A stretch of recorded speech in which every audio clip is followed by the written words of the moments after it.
বুদাপেস্টের Puskas অ্যারেনায় আরও একবার penalty শুটআউটের নির্মম ট্র্যাজেডিতে পড়ল উত্তর লন্ডনের ক্লাব আর্সেনাল। আর চরম উত্তেজনার সেই স্নায়ুযুদ্ধে বাজিমাত করে উয়েফা চ্যাম্পিয়ন্স লিগে নিজেদের টানা দ্বিতীয় শিরোপা উদযাপনে মাতল পিএসজি।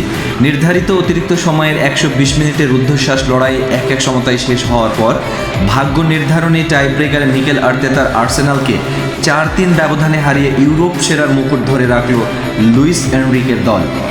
গত মৌসুমে চ্যাম্পিয়ন হওয়া ফরাসি জায়ান্টরা এই জয়ে প্রমাণ করলো পেনাল্টি শুটআউটের চাপ সামলানোয় এই মুহূর্তে তাদের চেয়ে সেরা আর কেউ নেই। চলতি মৌসুমে এনে রেকর্ড 4টি ট্রফি তারা ঘরে তুলল এই টাই ব্রেকার ভাগ্যেই।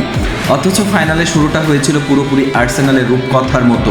ম্যাচের বয়স যখন মাত্র 6 মিনিট, তখন পিএসজির রক্ষণভাগের অসতর্কতার সুযোগ নিয়ে দুর্দান্ত এক কোনাকুনি শটে গানারদের এগিয়ে নিয়েছিলেন কাই হাভার্টস। 1-0 ব্যবধানে এগিয়ে যাওয়ার পর পুরো ম্যাচেই রক্ষণাত্মক দেওয়াল তুলে বসে আর্সেনাল। প্রথমার্ধে 76% বল দখলে রেখেও গানারদের চমৎকার ডিফেন্সের কারণে অন টার্গেটে কোনো শটই নিতে পারেনি পিএসজি।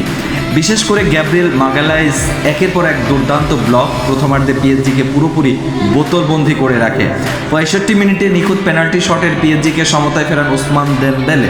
120 মিনিটের যুদ্ধ শেষে ট্রফি জয়ের লড়াইয়ে যখন পেনাল্টি শুটআউটে গড়ায়, তখন পুস্কাস অ্যারেনায় গ্যালারি জুড়ে ভর করে শীতপতন নীরবতা।